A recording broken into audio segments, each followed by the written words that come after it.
በርግጠኛ ለምን ድምጽ የመጣምስ ቤቱ ማለት ወይስ ላይ አስፈላሻው የሚል ነገር ተጽፎበታል? ጠረሽ በፈጠረሽ የግዢ ግልጽ በእናትህ ይቺ ልጅ ኮንግረስ እዚህ ትሰራለች። ለምን ነው ስትተማ ማሰዳት? ችግር የለም እኔ ራሴ ፖሊስ ጋር ደውዬ እንዲያስፈታታለሁ።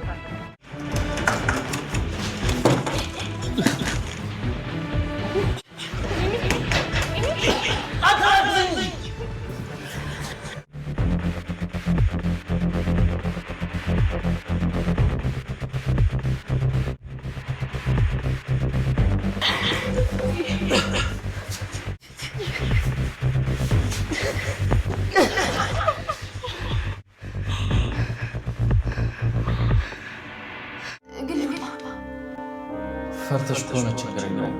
የምትሄጂበት ሰው ወይ ቤት ካለ እኛ እንሸኝሻለን። እዚህ ሀገር ማንም የማውቀው ሰው ሆነ ዘመድ የለኝም። ብቻዬን ታዲያ ለምንድን ነው ልጣጣ የምትይው? በቃ ይኸውልሽ ዛሬ ጊዜ ያለሽ ነገ እንሸኝሻለን። እሺ በቃ ይህንን ማወቅ አልቃል። ቆይ ታዲያ ምንድን ነው የምናደርግ ነው እያልከኝ ያለ? እኔም እኮ ሰው ነኝ፣ ይደክመኛል። ሲቀጥል ለጋራ ጥረት ነው እየሰራን ያለ ነው አይደል? ይህችን ልጅ ዛሬ ያዟትና የመጨረሻ ሻንስ ነው።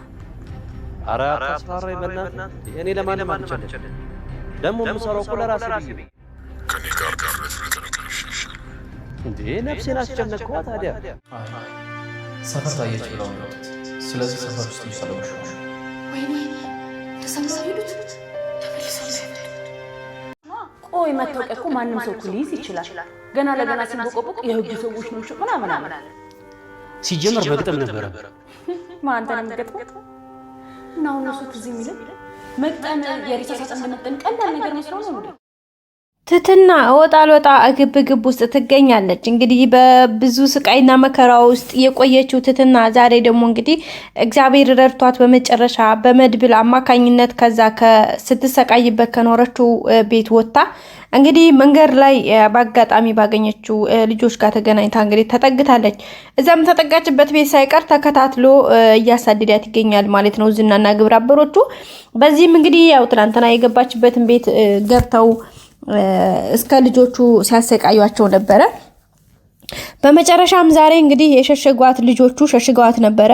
በተለይ አብርሽ የሚባለው ልጅ በጣም ለሷ ትልቅ ጠበቃን ይሆናት። በተለይ መጀመሪያ መንገድ ላይ አግኝቶ ይዟት የገባው እሱ ስለነበረ እዛም እንግዲህ ከጓደኞቹ ጋር እየተጣላ እነዚህ ልጆች እዛ ቤት ውስጥ ያሉት ጓደኞቹም በማያውቁት መንገድ እንግዲህ መከራቸውን እየበሉ ነው የሚገኙት። ዝና እያንዳንዳቸውን ከተኙበት ሳይቀር እያስነሳ አበሳቸውን እያስበላቸው ነው የሚገኘው። ሲፈልግ በሽጉጥ እያስፈራራት፣ ሲፈልግ ደግሞ ገንዘብ ሰጣችኋለሁ እያለ ሚስጥር ለማስወጣት የሚችለውን ነገር እየሞከረ ይገኛል።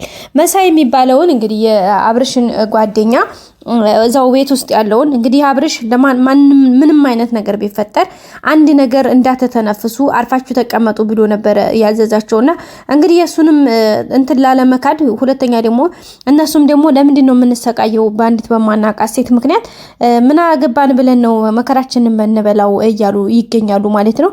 በዛም ላይ ደግሞ መሳይ ለሚባለው ጓደኛው እንግዲህ እንደምታውቁት ዝና ያበበ ደንበሳልኝ እንግዲህ ህግ አካል ነኝ ብሎ መጀመሪያ ገባ። ከዛ ከገባ በኋላ ደግሞ ውስጥ ላይ ምንድነው እያደረገ ያለው?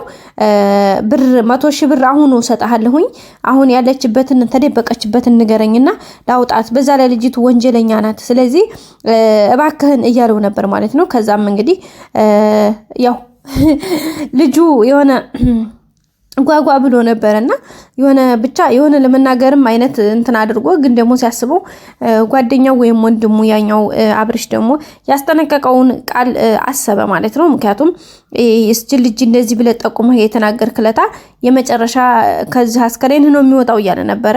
ተንከሲስ የሚባለው ልጅ ደግሞ የምን ሬሳው ይወጣል? ሬሳ የሚቀብር እናንተን ይሄው ጓደኛችን አለ አይደለ? እሱ ራሱ ይቀብረዋል እንጂ የምን ከቤት ማስወጣት ነው? እዙ ፈርፋር አድርጎ መበር ነው እንጂ እያለ እንግዲህ እየቀለዱበት ነበረ። ያ ነገር ትዝ ሲለው እንግዲህ ለዝና መናገሩን አቆመ ማለት ነው። በዚህ መካከል ላይ እንግዲህ ዝናም አፋጦት ተተናገርክ በፒስ ትናገራለህ፣ አለበለዚያ ደግሞ አናተን ለሁለት አድርግልሃለሁ እያለ በሽጉጥ እያስፈራራው ነበረ። በዚህ መካከል ላይ ዝና ስልክ ተደወለለት ማለት ነው። ስልክም የተደወለለት ከካሌብ ሞሲሳ ነበረና ካሌብ ሞሲሳ እንግዲህ ምንድነው ያለው ነበረው እስካሁን ልጅቷ አላገኛችኋትም ወይ? ምንድነው ለምን ቤቱን እንድታቃጥሉም ከፈለክ እያለው ነበርና አይ የመጨረሻ እርምጃ ለወስድ ነው እንግዲህ እስካሁን በፒስ ብጠይቃቸው እምቢ ብለዋል። ስለዚህ አሁን አለውድ በግድ እርምጃ ለመውሰድ ተገድጃለሁ ማለት ነው። እንግዲህ እርምጃ ለወስድ 1-2 እያልኩኝ ነው እያለ ነበር ሲያወራ የነበረው።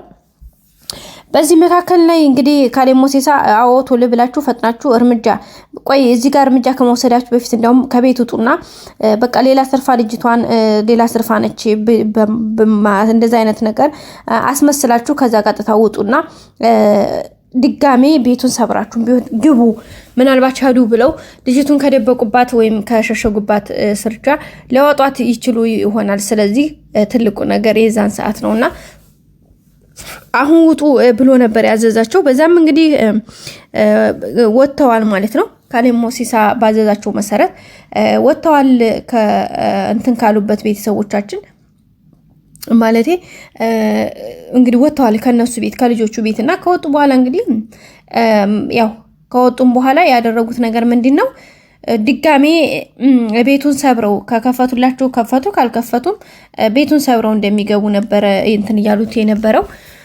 ያሉትም አልቀረ እንግዲህ ወዳው እነሱ ሲወጡ ሄደው ትትናን እንግዲህ ከተደበቀችበት በተለይ አብርሽ የሚባለው ልጅ መጀመሪያም ላይ እንትን ያላት ልጅ ነው ቀጥታ ሄዶ እሷን ከተደበቀበችበት በቃ ነይ ቶሎ አይዞሽ ብሎ ካለችበት አውጥቶ ምንድነው የሆነው ነገር ብሎ አንዳንድ ነገሮችን ሲጠይቃት እንግዲህ የህግ ሰዎች ነን ብለዋል እኮ ለምንድነው እንደዛ አንቺ የምትፈሪው እያላት ነበረ።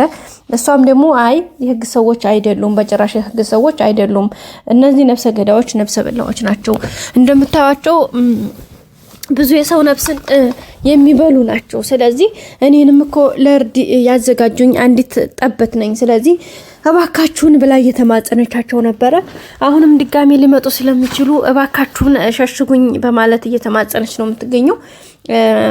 ያው ለመሸሸግ የኔ ያክል ቦታ እንትን ስላልነበራቸው አይ አሁን ሂደዋል ተመልሰው የሚመጡ ስላልመሰላቸው እያሉ ነበረ። በመጨረሻም እንግዲህ አብርሽ እስኪ ቀየው እንደበስ አርጌ ልምጣ ብሎ ወጣ ብሎ ሲመጣ እንግዲህ እንደ በቅርብ ርቀት ላይ ሆነው እየተከታተሏቸው እንደሆነ ገባው ማለት ነው። ከዛ መጥቶ እንግዲህ ሰዎች አሉ እዚሁ ናቸው ምን ይሻላል እያለ ነበረ። በዚህ መካከል ትትና በጣም ደንግጣ ነበረ። እባካችሁን ሸሽጉኝ፣ እባካችሁን ደብቁኝ፣ እባካችሁን ህይወቴን አትርፉልኝ እያለች እየተማጸነቻቸው ነበረ።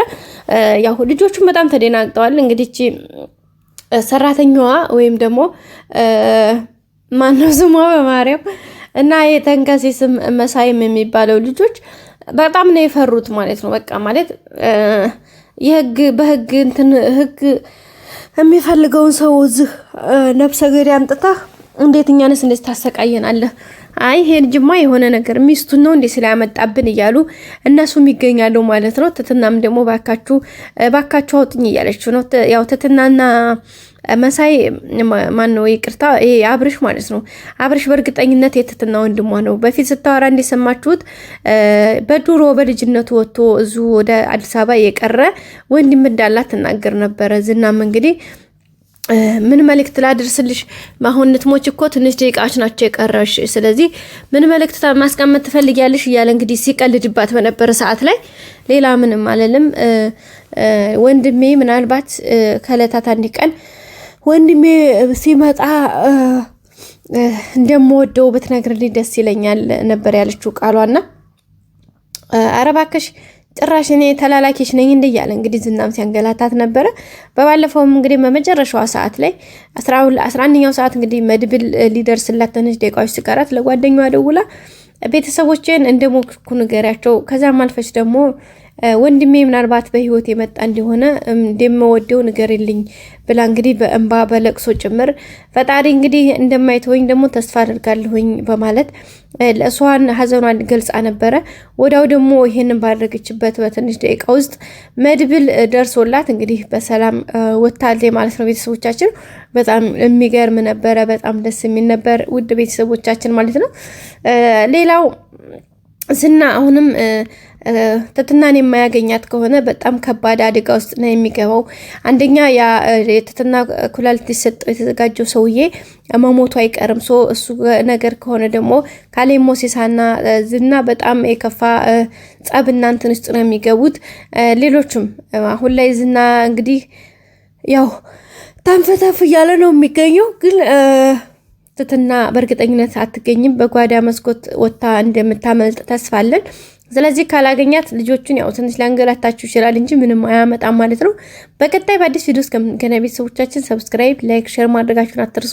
ከዝና እጅ ታመልጥ ይሆን ወይስ አታመልጥ ይሆን? እኔ በእርግጠኝነት በጓዳ መስኮት እንደምታመልጥ ባለሙሉ ተስፋ ነኝ። እናንተስ ሀሳብ አስተያየታችሁን አስቀምጡልን። መልካም ጊዜ ብያላችሁበት ባይ